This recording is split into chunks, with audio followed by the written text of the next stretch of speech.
like the cards playing out. Tie up your tongue, your foot is in your mouth. I'll wear my shades, you play wearing your poker. Welcome to the podcast. I'm excited to bring you my guest today, who's known mostly as an upright and electric bass player in the city of New Orleans. Originally from Covington, Louisiana, where he still resides, he's putting out his very first album. That's right, his debut album called Righteous Man. And it releases this Friday. That's right, November 9th, releases everywhere. I'm putting some links within the description of this podcast so you can go check out his Spotify as well as his Bandcamp information. And you can follow up on Taylor's music. Now, when we sat down, we happened to pick a coffee shop right in the middle of the city, and we were outdoors, and it started raining on us. So we started a great conversation that had to be paused right in the middle, and then we picked it up after some lunch back at the house, and it was great. So I know you're going to enjoy this conversation with my man, Taylor Mroski. So welcome him to Art Talk Music.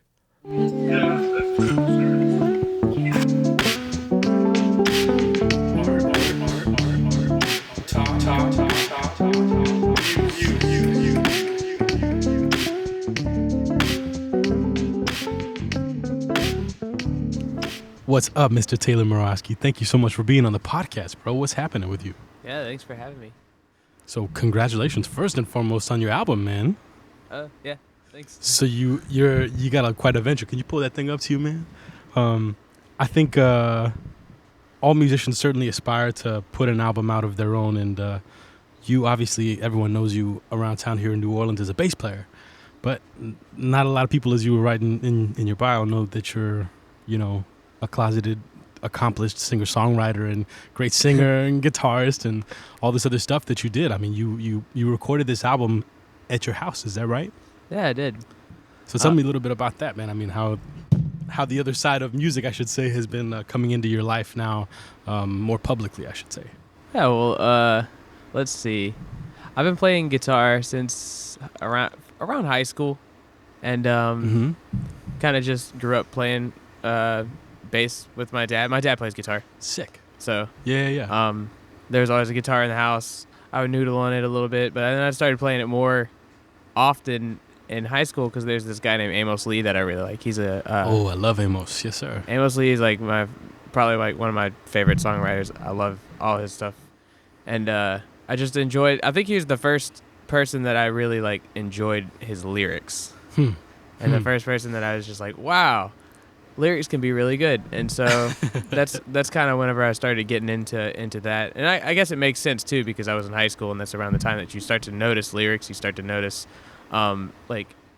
deep emotions and things like that you want to bring out. Yeah. So yeah, I started listening to him, and just started kind of learning a bunch of his songs. I was like, oh, well, I think I could maybe make a couple of these. And so I started making them, and then, my songs were really bad when they started, but as all of us are, right? Yeah. I've just kind of kept going, kept writing, just putting them on this big pile of songs, and then eventually I was like, okay, maybe I might want to see about playing this with some other people, because I want to see how that sounds. And then eventually, now it's just been gradually progressing, I guess. It's you start with a small thing, and then you just want to keep moving forward. So guitar came first? Guitar or bass came first? Bass came first, for sure. So how old were you when you started playing bass? 4th grade. And what made you start playing the bass? Your dad, because he had bass players come over and you liked them, or what? What was the vibe with the bass? My dad's he's just he's more of a hobbyist. Got you. But yeah, he both my parents encouraged me toward bass. My dad encouraged me toward bass because he basically said there's a bunch of every instrument, and if you play bass, then people are gonna want you to play with them often. You'll get work. And he was not wrong. Smart advice from your dad right there. Wow. Yeah, and then my mom, I was gonna quit music because I was playing violin in the 3rd grade. Okay. and I just didn't. I didn't like it. I didn't like the violin. I was gonna quit music altogether, and my mom was like, "Why don't you try switching to a different instrument?" And I'm like, "Which one?" She's like, "How about the really big one, the bass?" So I said, "Okay." And the second I saw it, I was in love because it was snap. just this giant, humongous. I was like, "Whoa, look at that!" And after that, like I couldn't stop playing it. It's a huge difference from a violin to a contrabass, man. I was so little, my mom had to carry it to my lessons. Wow. So, were you starting in with a bow at that age? I mean, early on, like in the orchestra and stuff like that. I'm sure, like probably by middle school, you were having to take, the bow into the picture, right? Yeah, I started with the bow. I started with my violin teacher. Just switched me over Right, to bass. of So course. He was Yeah, teaching of me course. on. Duh. He was a violinist, but he was teaching me bass. And then I Yes. eventually switched. I joined the band, and then one of my band director was actually a bass player. So Wow. got really lucky there. And then so she So- started teaching me privately. And she on started bass. having you pluck as well and getting into like jazz stuff and shit like that, or was she all just classical and with the bow as well? We just did both stuff mostly until eventually I got really interested in doing jazz. The high school that Mm-hmm. I went to later, Fontainebleau High School, they came over to my middle school Yeah, and played. and right, played for right. us. And snap. that just blew my mind. I was like, whoa, I can sound like that. And I was so excited about that. So then I just was shedding all the time trying to get ready. That's amazing. So Fontainebleau High School, and then you came to New Orleans after that. You came to University of New Orleans. You came to Loyola. Where'd you go to school? I went to Loyola University, New Orleans. Yeah, man. Okay. And jazz studies, I'm guessing. No. What'd you do? Music education. Music education. Beautiful, man. Yeah, my band teachers kind of pushed me in the direction of music education. That's awesome. I think it's a wise choice because you can, Absolutely, you can man. teach. Yeah, that's honestly like the true reason why most musicians ought to go to school is if they want to Yeah. teach, because those credentials allow you to be able to do that. Exactly, and if you're gonna go into I think that anybody who's like really wants to perform only is better off just stepping go right perform. into the scene. Get in there, yeah. Like, Get your hands dirty. yeah, it's you could pay a lot of money, or you could just spend that money on rent in a city and go. Yeah, and pay a little bit of money on lessons and think of that as your education. Right? Exactly, and people in used college, in terms of my musical development, I think my lessons were like the biggest. They had to have thing. been, right? For all of us, I think. Yeah. Our lessons and the time that you spent with that private instructor that truly pushed you forward is like, right? Yeah. So, was songwriting, like, what relationship did it have? I mean, obviously, you said you were inspired by Amos Lee, but was it personal then? Was it like almost like diary-like? Or what were you writing about, in your first songs? Do you remember? I'm trying to think of some songs. Yeah, it's always been kind of diary-like. Yeah. All my songs, most of the, I'm trying to think of any other examples, but pretty much all the songs that I've actually like not just thrown out have been songs that are about something that I've just like kind of been exploring in life. Yeah. And yeah. So at the time, I think one of the first songs I wrote, the first song I wrote was for like an English project, and that kind of got me started in the writing direction. But then, most of them. Let's see, I had one called Bliss and Ignorance or something, and it was about it's such a bad song. And it was about it was like the educational system, and I was angsty teenager, so I was like Bliss writing and ignorance. I was like trying to write a song like that kind of just fit. It was like, captured that. shut up, don't try to teach me things I don't want to know. And then, but Yeah.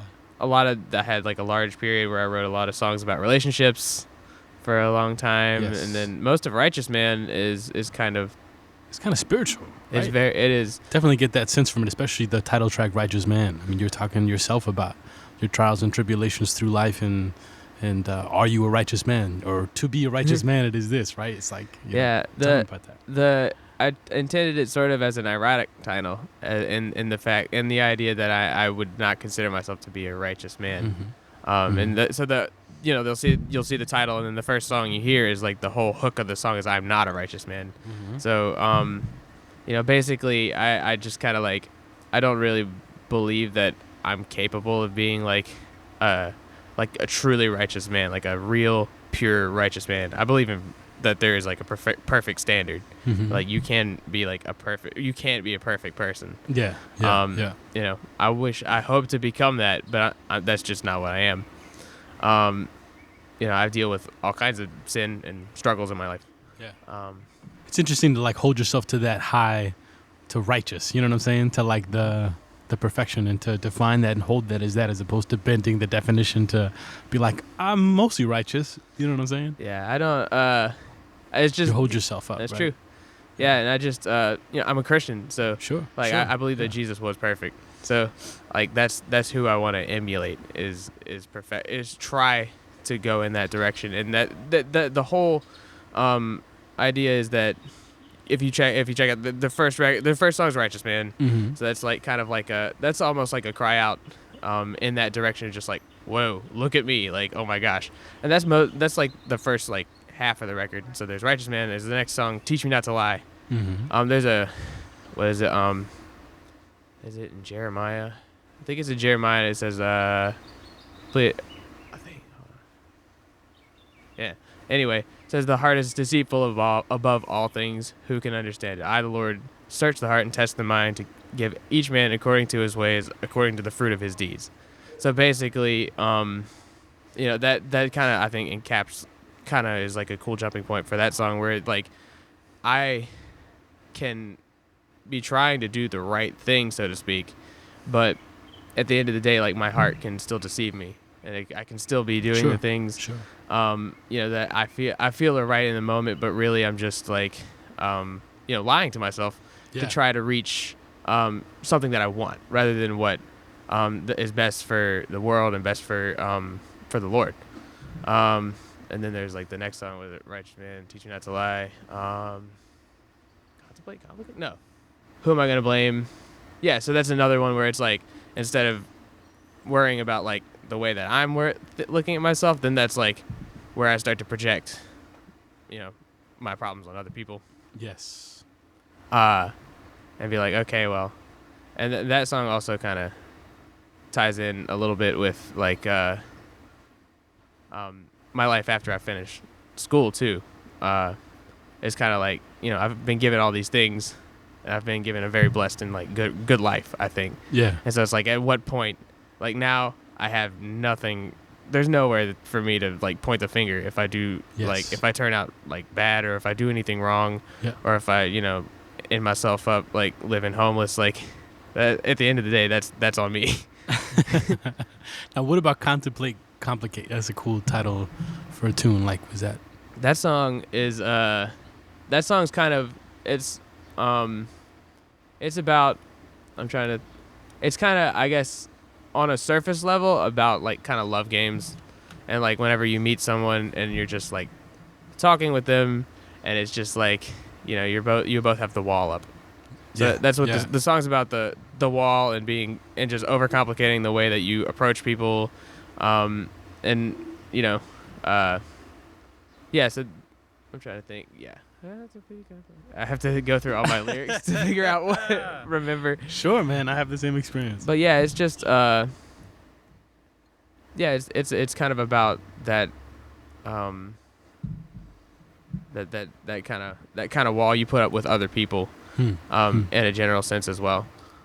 It's interesting how like honesty plays a role a lot in your record, it seems like, especially even just looking through the titles beyond listening to the record. It's like, yeah, it seems like that's something you fixate a lot, and I think it's a beautiful thing that I think any religion or all religions can pose on people's lives, in that sense of what's our like you know, what the hell is our reason for being here? And it's like, when you boil it down, it's responsibility. And like, responsibility, and like your own definition of, you know, your moral compass, your practices and everything. It's like, it all ought to push you to be the best man and the best person you can be. Like being a righteous man, and recognizing that, yes, I'm not a righteous man, but like, you know, that I'm aware, you know what I'm saying? And that's true. Like, the reach is always happening, right? But also like my push toward like so-called attaining righteousness necessarily isn't the end goal. Sure. Because like as a Christian, like, I believe that, yes, I'm a sinful person, but I've been given grace by God. So that now that I'm like redeemed, you know, the Lord already has me. I operate out of gratitude. That's my like whole life. Is like the Lord has blessed me with eternal life. So now I'm moving forward in that to try to become more like Him because I love Him. Sure. If that makes any sense. Sure. I grew up as a Catholic, and so that relationship of playing the role of obviously not feeling like you need to live up exactly to that state of righteousness, but also like the grace and the gratefulness and all these things. For me, and for everyone it's different, but it certainly put a lot of boundaries up to like what I thought could be the experience of love through other cultures, and like the experience of everyone really being the same, even though we have different beliefs. You know what I'm saying? And like being a good man and being a righteous person, I think certainly can change a lot of people's direction in life. Like even just the idea of like, yes, I'm not righteous, and like through this grace and through these blessings or through my situation, through my awareness, I'm able to recognize that like I ought to have gratitude for absolutely everything in my life. And by giving thanks and by shouting out from the rooftops my graciousness is like, it's all like a cycle that turns back and it gives to you, right? It's like when you acknowledge everything and you are in awe of the situation as it is. And I mean, obviously everyone's got rough situations and deals with stuff and suffers, and life is suffering, but through gratitude, and recognizing all of our blessings, it definitely allows me to have a lot of compassion, and not needing to stick to the religion, but also still taking those beliefs from the religion and using them still in my life today, even though I'm not a practicing Catholic. You know what I mean? But that's beautiful, man. What there's the of course there's the second half of the record, which is the oh my goodness, I'm blanking on all these song names. So much pressure. There's a mic in front of me.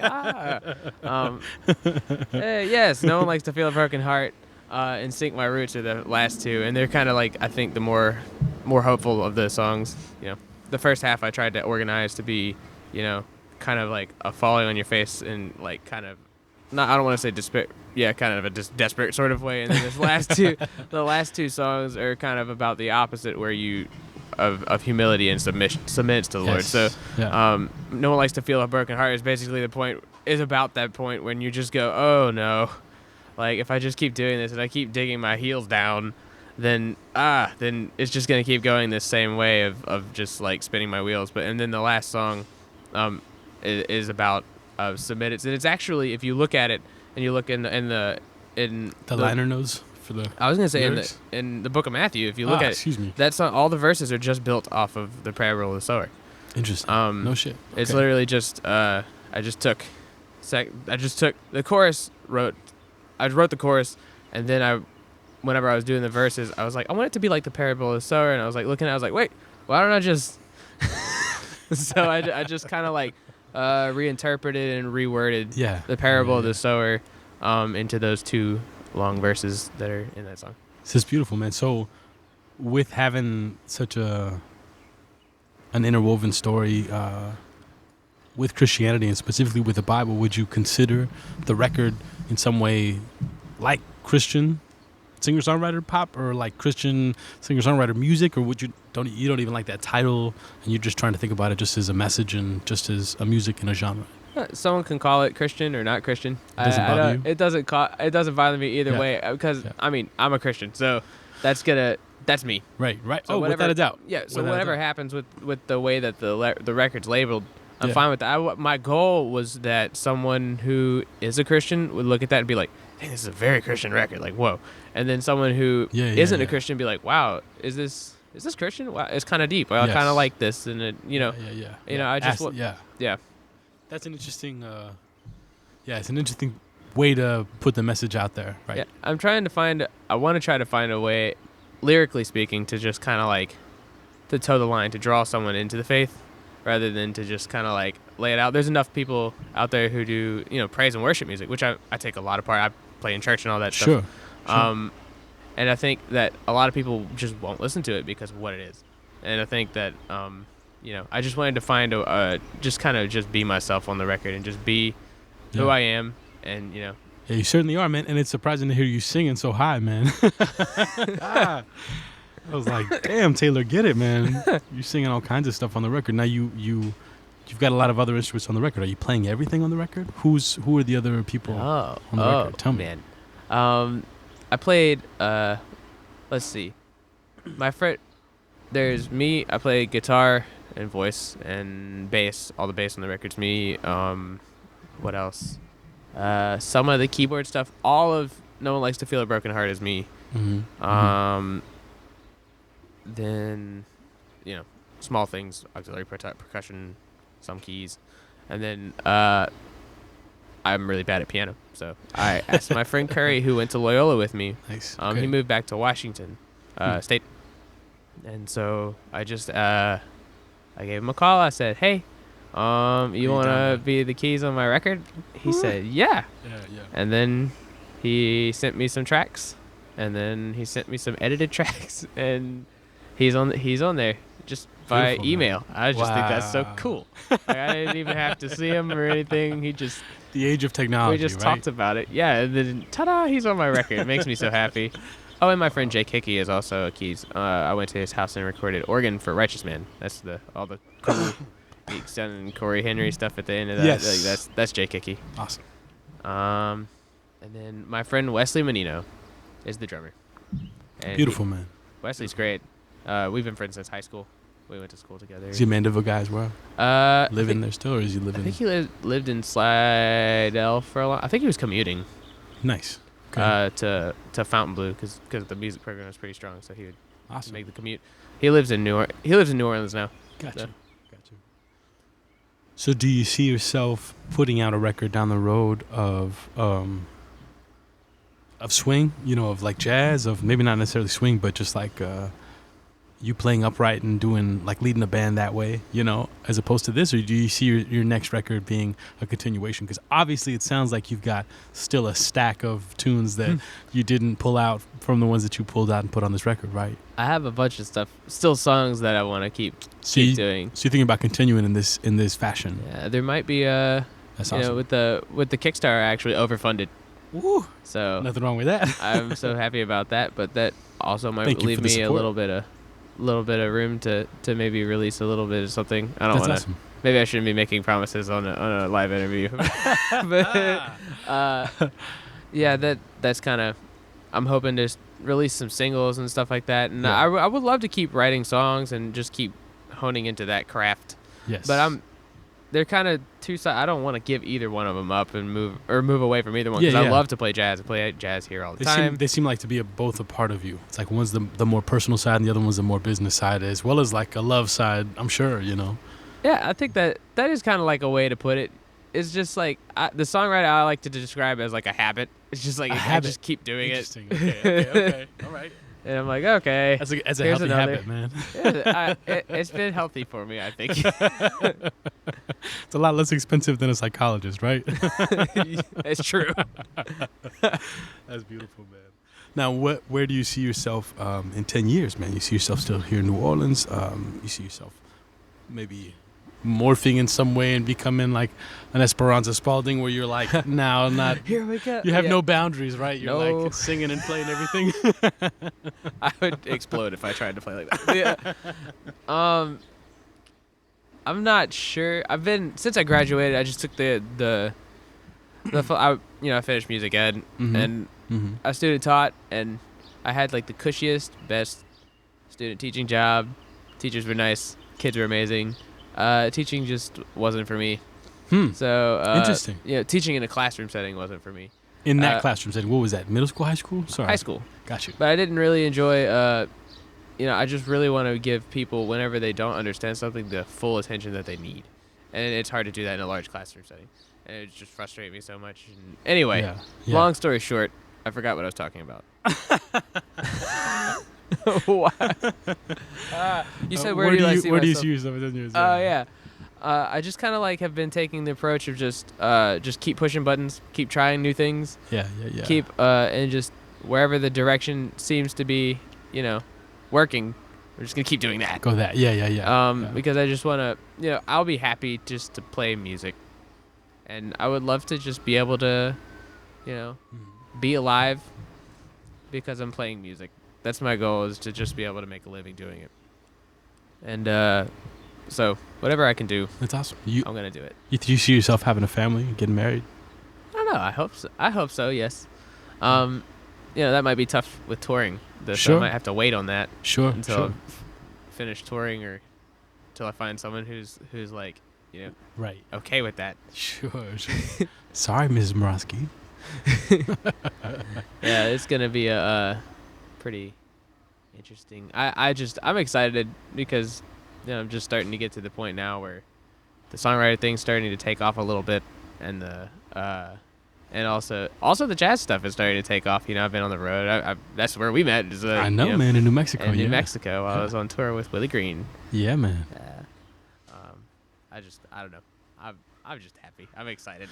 Yeah, man. We're gonna take a little break here. It looks like it's raining a little bit up here, man. Gotta make sure we ain't in no trouble. And we're back. We had to take a little pause, of course, because where we were hanging started raining, and so we took a little lunch break and had some delicious po' boys over at Parkway. Mm-hmm. So Taylor, we were talking about your record, my man, and it's pretty exciting stuff to be putting it out. Tell me a little bit about the album release shows that you have planned. Oh yeah, I'm gonna do 2 release shows, one on the North Shore and one on the South Shore, and they're both at 7:00. One of them's at the Lake House. Mm-hmm. Talking to that mic, brother. Which is just it's a restaurant on the lake, like you can see the lake and stuff. And it's gonna be real nice. And then Nice. the other one is on the South Shore at Sidebar NOLA, also at 7. It's Sidebar. Beautiful. Pretty exciting stuff, man. And people are going to be able to check the music out everywhere, I'm guessing. Yes. Beautiful. Spotify, all the, iTunes or whatever. The record's going to drop on November the 9th. Oh, yeah, the dates for the shows I should probably have mentioned. Yeah. Yeah, the one on the North Shore is on November 9th at 7. Beautiful. At the Lake House. And the one on the South Shore is on November 12th, Sidebar NOLA at 7. Beautiful. That's a Friday and a Monday, right? Yes. Beautiful, man. So, one question that I've loved asking most members that come on the podcast so far is, what does jazz mean to you? Jazz, maybe not just the definition, but certainly what it means to you in your life. It's just like a playground to me, I guess. I love jazz because I just get a lot of freedom. I just feel very free, and like whenever I play it, I just feel like, in ideal situations, I guess, when I'm playing with people that I love, I just feel like this very, like selfless energy of just like everyone is kind of, it's like having a conversation with 4 people, except you're at the same time and everyone's talking at the same time, but like in a good way. It's just like, just so, it's just like kind of like a playground in my mind is the best way to describe it. I can dig. And it also just influences everything else I play, every other genre. It just makes everything better, because it just like, it's just so like tricky, and you have to like be so attentive to it. Yeah. That when I go to other styles, it just makes me feel like I'm able to do more and have a wider palette and stuff to do. Sure. So we already talked a little bit about where you see yourself in 10 years, but certainly the next album, the next venture, I know obviously, we're still a ways from the first venture officially coming out and everything, but now that the work has mostly been done and stuff, you already starting to think about the next album, or are you not going to think about it for another couple of years? I kind of feel like I wouldn't release an album unless I have something large to say that can't be said in like a song.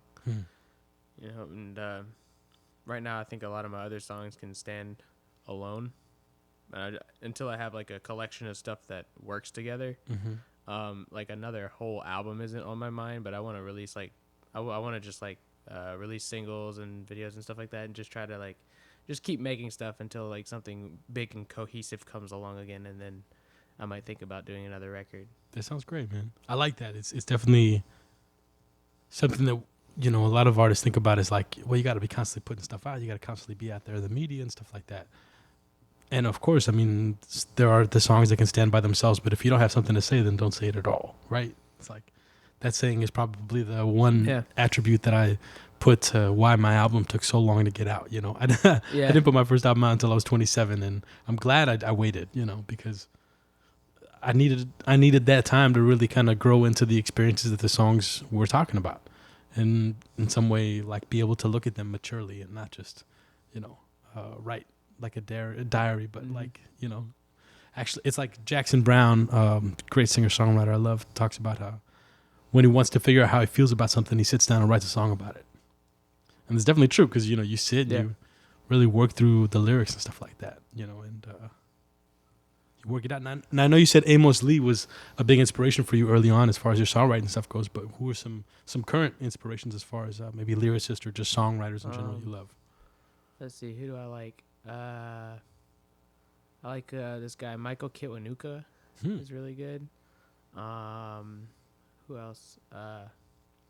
Oh man, PJ Morton. I love PJ. PJ Morton. Gumbo, cool. was that the new Gumbo or something like that? I can't stop listening to Gumbo. And then let's see, Daniel Caesar's stuff has excellent lyrics. Love Daniel Caesar, I love his arrangements and all of that. There's this guy Bon Iver. Oh, not this guy. There's Bon Iver, who I just, that stuff. That there's a record 22 a million. Is just so like incredible, the way the sounds that he comes up with, and like blending all kinds of electronic and acoustic stuff in a way that's like kind of geared more toward a songwritery acoustic side, though. Like a lot of people go electric, they just go right on into it. And this dude is like towing the line in such a way that I've never heard anything like it. There's all kinds of stuff. And then of course there's all kinds of jazz that I listen to. And like what? Like what's some of the current, what's one of your favorite current bass players or current people you love to listen to, maybe not even bass? I've been getting into Kenny Garrett a lot lately. Ooh, love Kenny Garrett. I like his energy. Yeah, thanks Travare. He's like, and Willie too. They both love Kenny Garrett, so I'm jumping into that now. I've been listening to let's see what else. I listen to a ton of gospel music, like all the time. Ever since Hezekiah Walker. Yep. I really like let's see, Marvin Sapp. Who is the other guy? John P. Key is like one of my favorites.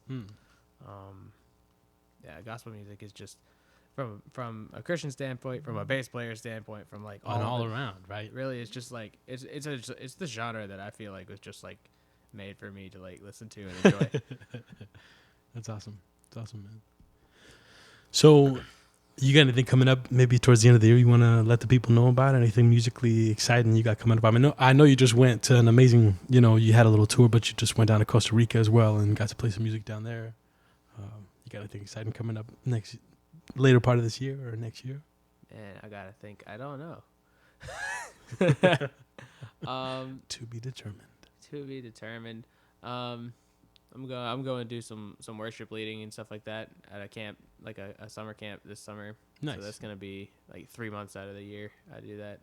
I've done that for a few years now. And then I think Willie said he wants to tour again. He's trying to work on some stuff. Come back to New Mexico, bro. I hope so. Yeah. Willie keeps coming back, but we got to make it right for sure, As for my stuff, at this point, all the ideas that I have are just kind of like more broad. I don't have stuff nailed down for like what song, how I'm gonna release things next or whatever. But I do know that I have stuff that I want to put out, and I have like a general plan. But I have to see how the rest of the record, settles out before I start to, like make promises on something new. Sure. Beautiful, man. I really appreciate you coming on this podcast, man. It's a current, thing, this podcast, but it's an ongoing conversation. And so I definitely look forward to having another conversation with you down the road and talking about all kinds of things, music from there, man. Is there something you would recommend to an up-and-coming, maybe bassist or an up-and-coming singer-songwriter that you want them to take away from your experience up to this point in your life where you're at? Yeah, I guess so. Just like don't kind of try to compartmentalize yourself as a certain type of musician. Don't close your mind to new different styles or anything like that. Yeah, that's really just because I play jazz, like there's so many people that play jazz, but that's all they can do, and like that's good. But there's a lot of jazz musicians out there who can play jazz, and there's a lot of songwriters out there who can play songwriter stuff. That's great. I think the cool people, the people who move things, are finding all the little middle areas, all those spots that, like, I want to write something for somebody that they didn't know that they wanted. That's the goal. It's like whenever they hear it, they're like, "Oh my goodness, I can't get that anywhere else except for Taylor," because Taylor's and I think the only way that's ever gonna happen is if I'm unequivocally myself the whole time. And I have to just be not shy away from anything that might be quirky or might be something weird, because I'm quirky and weird, so my music's gonna reflect that. But I can't, for a long time I tried to write stuff that would like make other people that they would like it, dig your stuff, right? And then the more that I wrote just writing and just trying to craft something the best I can and do it however I think that is just the best that I can, the more people seem to connect with it. It's awesome. Yeah. I think the great Terrence Blanchard was the one that said after he had met Wayne Shorter about how much he'd put him up on a pedestal, and it wasn't until he finally actually met Wayne Shorter that he realized, because Terrence said that he wanted to be the Wayne Shorter of the trumpet and all this stuff, and when he met Wayne, he realized that it was at that moment that Wayne was a direct reflection of who he was as a human being, as a musician, and he realized that he could never be the Wayne Shorter of the trumpet, but he had to ask himself that question: who am I? It's definitely a deep question and word of advice to give people. Is who are you? What music do you love? And diversify yourself to, as your father told you very wisely, be able to work. Yeah, it's true. Well, awesome, my man. I congratulate you on this release.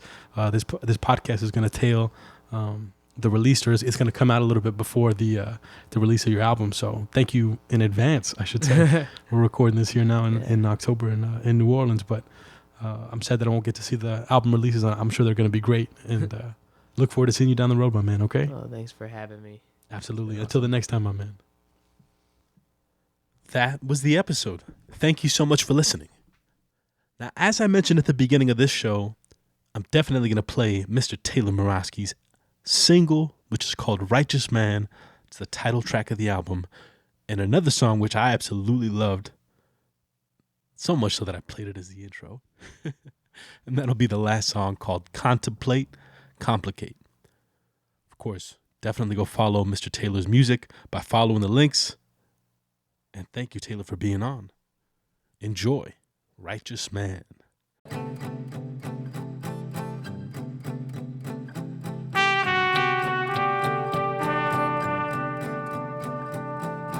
I'm not a righteous man, I lie, cheat, and disobey.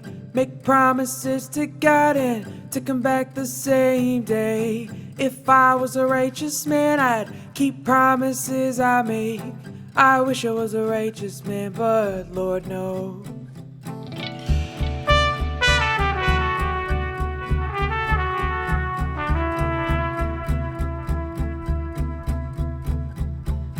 I'm not a righteous man, I wish it was a fantasy, but I'm as filthy as they come, from my head down to my feet.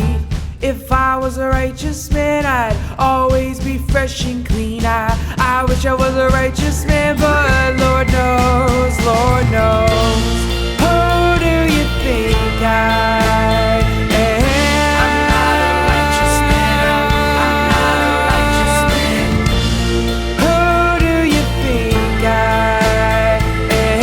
I'm not a righteous man, I'm not a righteous man.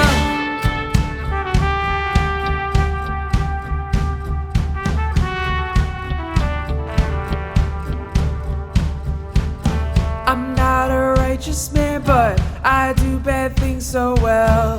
Did every sin there is, I should be burning in righteous man, I'd never even think of sin. I wish I was a righteous man, but Lord knows, who do you think I am? I'm not a righteous man. I'm not a righteous man. Who do you think I am? I'm not a righteous man. I'm not a righteous man. Who do you think I am? I'm not a righteous man.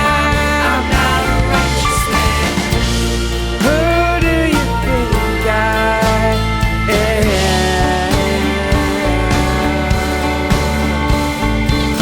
I'm not a righteous man, I'd even deceive myself. If I was about to die, I'd tell myself that I'm well. If I was a righteous man, I'd know how to intervene. I wish I was a righteous man. Oh, Lord knows. Who do you think I am? I'm not a righteous man. I'm not a righteous man. Who do you think I am? I'm not a righteous man. I'm not a righteous man. Who do you think I am? I'm not a righteous man. I'm not a righteous man. Who do you think I am?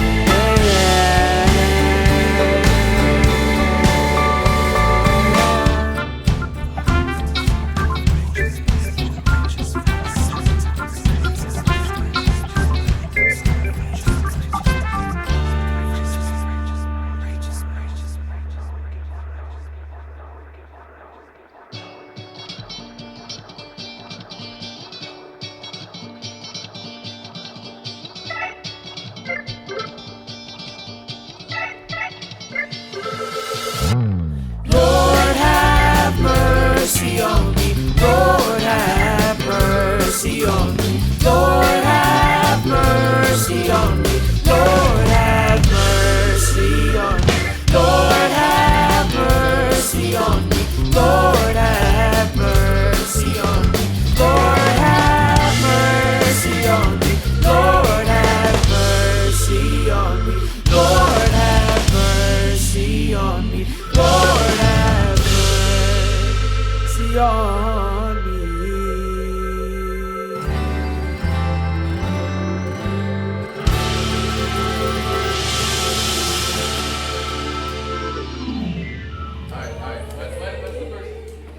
I don't know that song. Okay.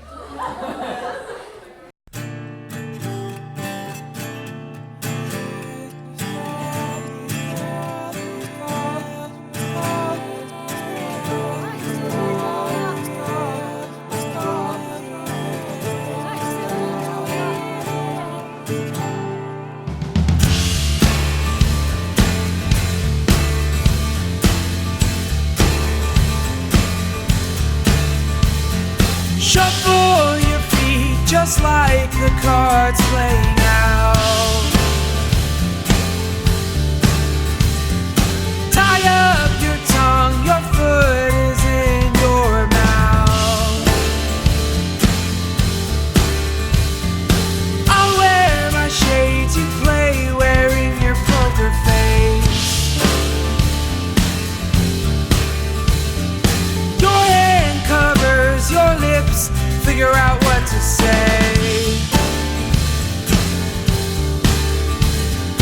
All you wanna do